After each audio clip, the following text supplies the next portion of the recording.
Hello all. आज के इस वीडियो में हम देखने जा रहे हैं कि कैसे इलेक्ट्रिसिटी का प्रोडक्शन होता है। आपने देखा होगा कि बहुत सारे पावर प्लांट्स होते हैं, जैसे थर्मल पावर प्लांट हो गया, हाइड्रो पावर प्लांट हो गया, विंड पावर प्लांट हो गया, न्यूक्लियर पावर प्लांट हो गया या फिर टाइडल पावर प्लांट हो गया। तो ये जो जितने पावर प्लांट हैं, जैसे हमारा क्या हो गया, ये थर्मल पावर प्लांट। दूसरा हाइड्रो पावर प्लांट। तो थर्मल पावर प्लांट में क्या किया जाता है? थर्मल पावर प्लांट में ये होता है कि जो आपका वाटर है, वाटर को किस चीज़ में कन्वर्ट किया जाता है? स्टीम में कन्वर्ट कर दिया जाता है। हाइड्रो पावर प्लांट में क्या होता है कि डायरेक्ट हम वाटर का यूज़ करते हैं किस चीज़ के लिए? इलेक्ट्रिसिटी का प्रोडक्शन के लिए। ठीक है। हम आगे ये देखते हैं कि कैसे थर्मल पावर प्लांट हो गया या तो हाइड्रो पावर प्लांट हो गया, तो इन सबों में कैसे वाटर को हो गया या फिर विंड को हम यूज़ करके इलेक्ट्रिसिटी का जनरेशन करते हैं। तो पहले हम पावर प्लांट देख लेते हैं कि पावर प्लांट कितने तरीके का हो सकता है। जैसे कि थर्मल पावर प्लांट हुआ, हाइड्रो पावर प्लांट हो गया आपका, विंड पावर प्लांट हुआ, हाँ, या तो न्यूक्लियर पावर प्लांट या टाइडल पावर प्लांट। आगे आप देखिए, ये जैसे हमारा क्या है, फर्स्ट में ये हमारा थर्मल पावर प्लांट हम बोल सकते हैं। हाँ, ये हमारा हाइड्रो पावर प्लांट में ये क्या है, ये एक तरीके का हम बोल सकते हैं रिजर्वर है, वाटर का रिजर्वर है। ये हमारा विंड पावर प्लांट में यूज हो सकता है। ये हमारा टाइडल पावर प्लांट बोल सकते हैं। ठीक है। देखो, आप ये देखो कि जो हमारा इलेक्ट्रिसिटी का जो प्रोडक्शन होता है, वो उसमें मेन प्रिंसिपल क्या है? बेसिकली क्या लिखा हुआ है कि जो हमारा अल्टरनेटर होता है या जनरेटर होता है, तो उसका जो टरबाइन होता है वो रोटेट करता है। ठीक है। और उस कैसे रोटेट करेगा? तो उसमें हम क्या करते हैं कि डायरेक्ट या तो हम स्टीम प्रेशर को डायरेक्ट हम यूज़ करते हैं, या तो वाटर को यूज़ करते हैं, या तो विंड को हम यूज़ करते हैं। तो वो क्या करता है, डायरेक्ट हीट करता है। डायरेक्ट कहाँ फोर्स लगाता है? जो जनरेटर या तो अल्टरनेटर है, उसके टरबाइन पे क्या करता है, फोर्स लगाता है। और फोर्स लगाने की वजह से क्या होता है, उसका जो टरबाइन है वो रोटेट करता है। ठीक है। अच्छा, जो ये उसका टरबाइन है, ये बहुत ज़्यादा हाई मैग्नेटिक फील्ड में क्या करता है, रोटेट करता है, जिसकी वजह से वोल्टेज का जनरेशन होता है। ठीक है। अच्छा, परसेंटेज ऑफ इलेक्ट्रिसिटी, मतलब सबसे पहले ये देखो कि थर्मल पावर प्लांट में क्या करते हैं। थर्मल पावर प्लांट में हम कोयले का यूज़ करते हैं। कोयले का यूज़ करके क्या करते हैं, इसको हम वाटर को हीट करने में मदद करते हैं। जब वाटर हीट होता है तो इससे क्या होता है, स्टीम का जनरेशन होता है। तो आप ये देख सकते हो क्या इस ग्राफ में कि जो हमारा कोयले का ज़्यादा यूज़ हो रहा है। ठीक है। कोयले को यूज़ करके हम इलेक्ट्रिसिटी का प्रोडक्शन कर रहे हैं, वो कहीं ना कहीं 59.23% है। ठीक है। गैस को यूज़ कर करके, जैसे नेचुरल गैस वगैरह हो गया, ऑयल यूज़ करके, जैसे ये देखो आप, ये जो ऑयल का है। और क्या है, हाइड्रो पावर प्लांट से कितना हम इलेक्ट्रिसिटी जनरेट कर रहे हैं, 13.5% टोटल। अच्छा, न्यूक्लियर बहुत कम है। न्यूक्लियर कितना है? न्यूक्लियर है 2.05%। और बाकी जो बचा, हाँ, जैसे टाइडल पावर प्लांट बोल सकते हो, वगैरह वगैरह। ठीक है। तो उससे हम कितना 17.34% हम जनरेशन करते हैं किसका, इलेक्ट्रिसिटी का। अच्छा, अब ये देखो कि पावर प्लांट में जो हमारा जनरेटर होता है, तो ये हमारा क्या बोल सकते हैं, ये हमारा जनरेटर है या तो ऑल्टरनेटर बोल सकते हैं। और उस जनरेटर के अंदर ये हमारा क्या है, ये हमारा टरबाइन है। ये क्या है, टरबाइन। ये हमारा टरबाइन है। तो क्या होता है ना कि अगर ये टरबाइन अगर रोटेट किया बहुत ज़्यादा हाई मैग्नेटिक फील्ड में, जब ये रोटेट करता है तो इससे हमारा वोल्टेज का जनरेशन होता है। अच्छा, ये देखो टरबाइन का कैसा फिगर होता है, वो इसमें शो किया गया है। हाँ, इसमें देखो इस तरीके से उसका स्ट्रक्चर होता है। ठीक है। देखो, क्या बोला जा रहा है कि in power plants, especially in thermal power plant, water is heated up with the help of कोयल, which leads to the formation of a steam from water. मतलब ये बोला जा रहा है कि अगर हम थर्मल पावर प्लांट की को समझें, तो उसमें क्या होता है, थर्मल पावर प्लांट में क्या होता है कि कोयले का यूज़ करके हम लोग वाटर को क्या करते हैं, पानी को हम गर्म करते हैं, हीट करते हैं। और उस पानी को जब हीट करते हैं तो उससे बहुत ज़्यादा अमाउंट में स्टीम का प्रोडक्शन होता है, भाप का प्रोडक्शन होता है। अच्छा, उस स्टीम को हम क्या कर सकते हैं, उसको हम हाई प्रेशर के थ्रू हम टरबाइन पे क्या करते हैं, फॉल करवाते हैं। अच्छा, अब उस हाई प्रेशर स्टीम से क्या होता है, वो जो जनरेटर का जो टरबाइन है वो क्या करता है, रोटेट करता है। ठीक है, यहाँ पे वही बोला गया है कि the steam is pass directly on turbine, कहाँ पास किया जाता है, टरबाइन पे of generator, which results in the rotation of turbine.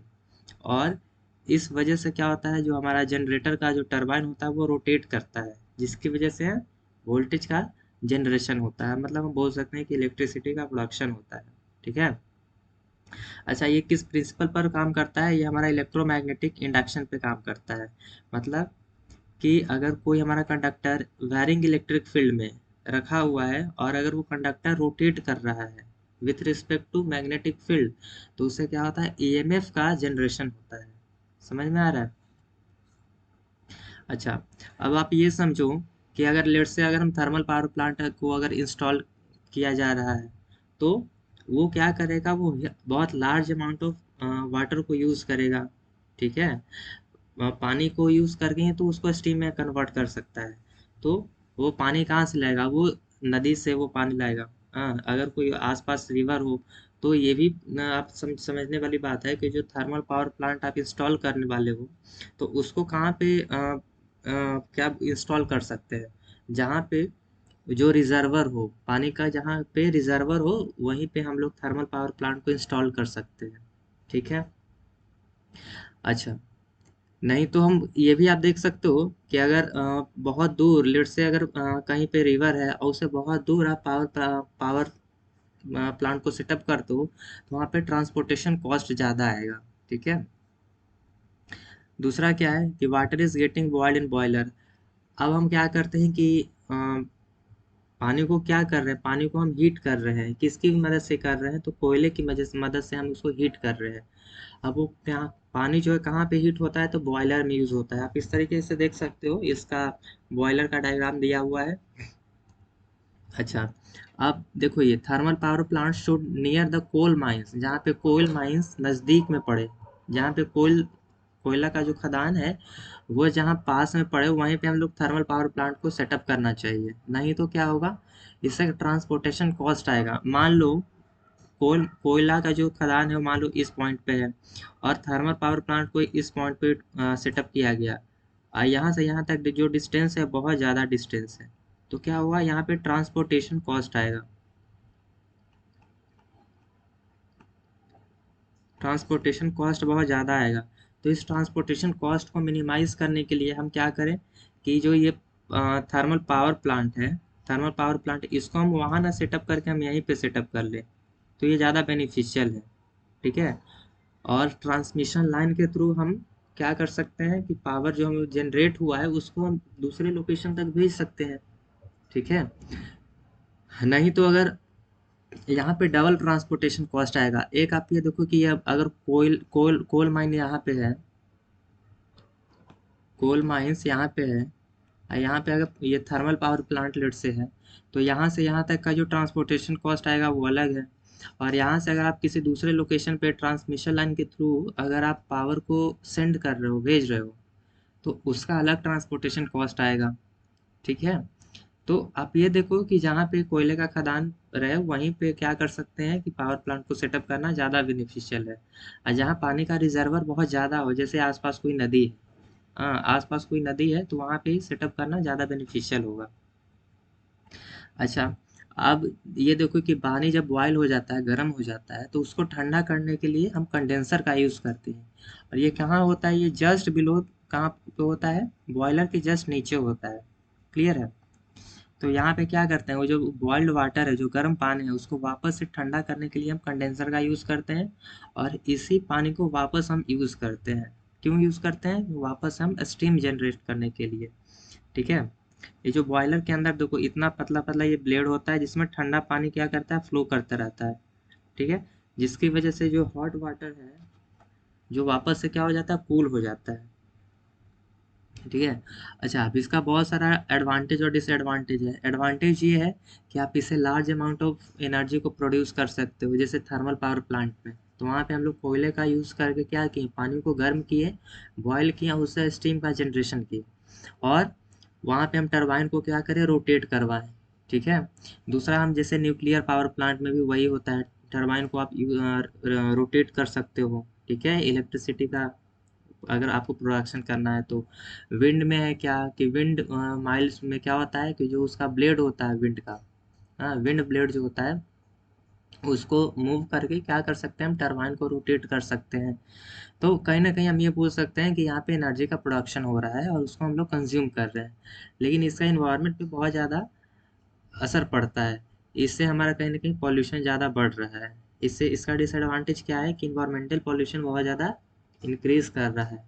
अच्छा, आप ये देखो कि एनवायरनमेंट में जैसे अगर कोयला को अगर आप जला रहे हो तो इससे क्या होता है, CO2 का प्रोडक्शन होगा। हाँ, ये हमारा हार्मफुल गैस है, ग्लोबल वार्मिंग वाला गैस है। तो इससे कहीं ना कहीं इन्वायरमेंटल कॉस्ट थोड़ा ज़्यादा है, इन्वायरमेंटल पे इफेक्ट थोड़ा ज़्यादा पड़ेगा। तो इसका डिसएडवांटेज है। ठीक है, ये हमारा था कि कैसे इलेक्ट्रिसिटी का प्रोडक्शन किया जाता है। Thank you.